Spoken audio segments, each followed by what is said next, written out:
Welcome back students. मैं हूं विवेक तापड़िया और यह है आपका channel physics in life and life. और हम लोग यूपी बोर्ड के लिए एक्सरसाइज कर रहे थे जिसमें हिंदी माध्यम के विद्यार्थियों को मैं साथ में लेकर चल रहा हूं। तो हिंदी मीडियम और इंग्लिश मीडियम दोनों के लिए ये चैप्टर है unit number 8 atoms and nuclei. तो इसके जो मोस्ट इंपॉर्टेंट क्वेश्चंस हैं वो हम देख लेते हैं।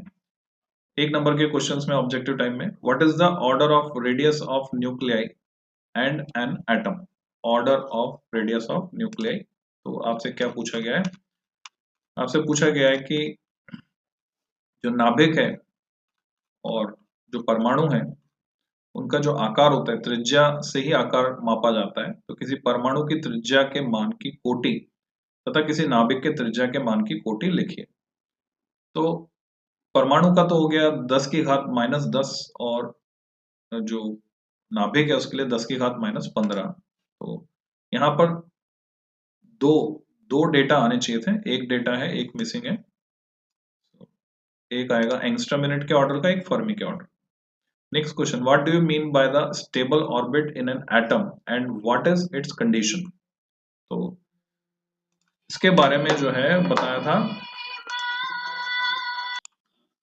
तो इसको बोर की संकल्पना के आधार पर हम समझा सकते हैं। परमाणु में इलेक्ट्रॉन की स्थायी कक्षा किसे कहते हैं तथा उसकी शर्त क्या होती है। तो किसी परमाणु की वह कक्षा जिसमें परिक्रमण करते हुए इलेक्ट्रॉन न तो ऊर्जा अवशोषित करता है न ही विकिरित करता है, स्थायी कक्षा कहलाती है। बोर के सिद्धांत के अनुसार इलेक्ट्रॉन परमाणु में नाभिक के चारों ओर स्थायी कक्षाओं में ही परिक्रमा करते हैं, ये हमने पढ़ा था। The orbit in which electrons do not absorb or radiate energy during revolution is called stable orbit. And according to Bohr's theory, electrons revolve in stable orbit around the nucleus in an atom. Third question है, write the wavelength of second line of Balmer series in hydrogen spectrum in terms of Rydberg constant R. सीधे सीधे formula based question है। तो आपको जो है second line किसको कहेंगे वो समझ में आना चाहिए। आपको क्या बताना है, हाइड्रोजन स्पेक्ट्रम में बामर श्रेणी की द्वितीय रेखा की तरंग दैर्ध्य रिडबर्ग नियतांक आर के पदों में लिखनी है। तो सेकेंड लाइन में वैसे तो आपको पता है कि ये कहाँ आता है, n=2 में। तो n=3 से 2 में आएगा तो फर्स्ट लाइन और 4 से 2 में आएगा तो सेकेंड लाइन। तो इस तरह से ये फॉर्मूला बन गया। फाइनली आपको आर एच के टर्म्स में ये एक्सप्रेस करना होगा। तो λ=16/3 टाइम्स डिनोमिनेटर में आएगा are. Question number 4. In the lowest energy level of an atom, the energy of an electron is -13.6 electron volt. If the transition take place, ये तो हम जानते हैं -13.6, from orbit n=3 to n=2, then find the wavelength of emitted light. तो फिर से formula based reverse question. किसी परमाणु के न्यूनतम ऊर्जा स्तर में इलेक्ट्रॉन की ऊर्जा -13.6 इलेक्ट्रॉन वोल्ट है। ऊर्जा स्तर में संक्रमण यहाँ मिसिंग है, यहाँ पे लैंग्वेज, तो इंग्लिश से आप देख लें। तो हमने E3 माइनस E2 करके ये जो एनर्जी का डिफरेंस है वो देखा और उसके बेसिस पर लैम्डा निकाल लिया। एक तरीका ये, किसी और तरीके से भी निकाल सकते हैं इसको जो आपको आसान है। Fifth question, right the nuclear reaction which correlates the invention of proton and mention the name who did this invention. तो आपको वो अभिक्रिया, नाभिकीय अभिक्रिया का समीकरण लिखना है जिसका संबंध प्रोटॉन की खोज से है और ये खोज किसने की। तो पॉली की जो इक्वेशन है जिससे कि न्यूट्रॉन एक प्रोटॉन में टूट रहा है, ठीक है, ये समीकरण यहाँ लिखी है। पर मैं इससे एग्री नहीं करता, सहमत नहीं। इसमें प्रोटॉन की खोज में गोल्डस्टीन का नाम भी आता है। तो इसके लिए आप थोड़ा सा गूगल सर्च करें इसके आंसर के लिए। नेक्स्ट है समस्थानिक का अर्थ उदाहरण सहित समझाइए। तो आइसोटोप आप फैमिलियर है, केमिस्ट्री में भी पढ़ते हैं, फिजिक्स में भी पढ़ते हैं। Explain the term isotope. तो substance having same atomic number but different mass number are called isotopes. जैसे कि 1s2 1h1 1h2 1h3 यानी हाइड्रोजन, ड्यूटेरियम और ट्रिटियम। उसके बाद बाइंडिंग एनर्जी न्यूक्लियस की, उसको डिफाइन करना है। तो when nucleus forms a nucleons forms nucleus, then total mass of nucleons is greater than the mass of nucleus, and this difference of mass is called mass defect। और इसके corresponding जो energy होती है उसी को हम बोलते हैं बाइंडिंग एनर्जी, तो आपसे पूछा गया है नाभिक की बंधन ऊर्जा क्या होती है।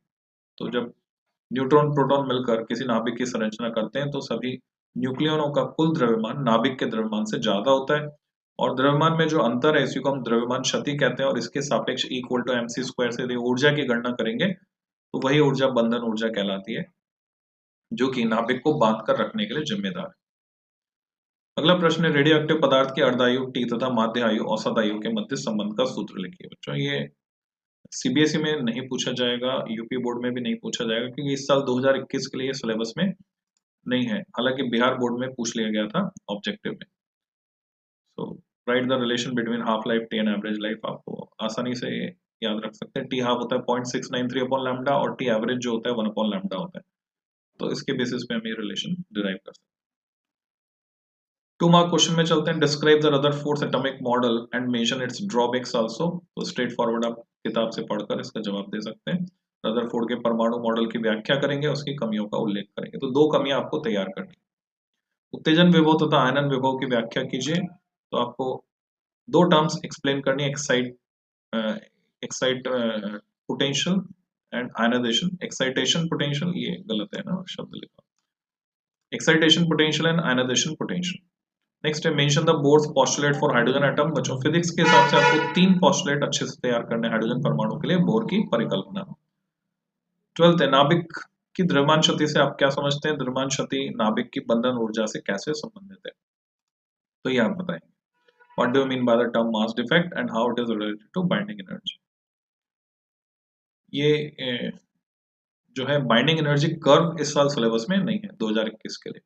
Using the curve for binding energy per nucleon as a function of mass, नहीं तो ये बहुत ये मोस्ट इंपॉर्टेंट क्वेश्चन हुआ करता था। तो जो क्वेश्चन नंबर 13 है, अभी आपको यूपी बोर्ड या राजस्थान बोर्ड या सीबीएसई के लिए, तीनों के लिए इसको तैयार नहीं करना है। 14th, किसी रेडियो एक्टिव पदार्थ के अर्धायु से क्या तात्पर्य? अर्धायु तथा क्षय नियतांक में संबंध स्थापित कीजिए। ये भी सिलेबस में नहीं है 2021 के लिए। बाकी ईयर्स के लिए आपको तैयार करना है, ये इंपॉर्टेंट रिलेशन होता है। Half life of radioactive substance relation. Define the term curie, state the law of Rutherford and Soddy. Rutherford Soddy का नियम बताना है, क्यूरी की परिभाषा। तो क्यूरी ताप की परिभाषा होती है, एक्चुअल में क्यूरी की नहीं होती है, ठीक है। क्यूरी तापमान क्या है? What is Curie temperature? तो वह टेम्परेचर जिसे ज्यादा गर्म करने पर जो फेरोमैग्नेटिक सब्सटेंसेस हैं वो अपना फेरोमैग्नेटिज्म लूज करके बन जाते हैं पैरामैग्नेटिक, उसको बोलते हैं क्यूरी ताप। बाकी अगर क्यूरी की परिभाषा इस चैप्टर में पूछी गई है तो ये यूनिट जो इकाई है वो पूछ रहे हैं। तो एक क्यूरी 3.7 इंटू 10⁻10 डिसइंटीग्रेशन विघटन प्रति सेकंड होता है, तो उसके आधार पर हम इसको परिभाषित कर सकते हैं इकाई मानकर, अन्यथा क्यूरी ताप अलग होगा। हाइड्रोजन परमाणु की nवीं कक्षा में इलेक्ट्रॉन की ऊर्जा इस सूत्र द्वारा दी जाती है। इसके आधार पर n equal to a infinity तक के विभिन्न ऊर्जा स्तर को खींचिए। विभिन्न इलेक्ट्रॉनिक संक्रमणों द्वारा हाइड्रोजन परमाणु के उत्सर्जन स्पेक्ट्रम की लाइमन तथा बामर श्रेणियों को प्रदर्शित कीजिए। हाइड्रोजन परमाणु की आयनन ऊर्जा लिखिए। तो ये बड़ा क्वेश्चन हो गया जिसमें आपको 3 अंक पूछा जाएगा, तो ये आप कर सकते हैं, थ्योरेटिकल है। What is nuclear force, right it's specific properties. ये अच्छा सवाल है, ये आपको तैयार करना चाहिए। नाभिक के बल और इसकी विशेषताएं। सेंट्रल फोर्स होता है, स्ट्रॉन्गेस्ट फोर्स इन नेचर है, धनात्मक भी होता है ऋणात्मक भी नहीं, ये जो है अट्रैक्शन का भी होता है और रिपल्शन का भी होता है। नेक्स्ट है नाभिकीय विखंडन तथा नाभिकीय संलयन में क्या अंतर है? प्रत्येक का एक उदाहरण देकर स्पष्ट कीजिए। नाभिकीय रिएक्टर में उपयुक्त में से कौन सी घटना होती है? तो ये आप किताब से पढ़ सकते हैं, इजीली अवेलेबल है। Differentiate between nuclear fission and fusion. Fusion में पॉल्यूशन ज्यादा क्रिएट होता है, रेडियो एक्टिव पॉल्यूशन फ्यूजन में एनर्जी ज्यादा क्रिएट होती है, पॉल्यूशन कम होता है। फिशन में पॉल्यूशन रेडियो एक्टिव होता है और एनर्जी कम क्रिएट होती है फ्यूजन के कंपैरिजन। गिवन गिव आना चाहिए। Give an example of each which of the above reaction take place in nuclear reactor. तो विच ऑफ द अबव तो यहाँ कुछ है नहीं, तो न्यूक्लियर रिएक्टर में होने वाली रिएक्शंस ही आपको लिखनी है। After some time interval the quantity of undecayed part is 25% in the radioactive sample. After 10 seconds, the undecayed part gets reduced 12.5%. सीधा सीधा न्यूमेरिकल है, फॉर्मूला बेस्ड। जो 2021 के लिए आपके सिलेबस में नहीं है, यानी आपको तैयार नहीं करना है। तो बच्चों ये हुआ चैप्टर एटम्स एंड न्यूक्लियाई। फिर नेक्स्ट लेक्चर में मैं लूंगा electronic devices. Till than happy learning.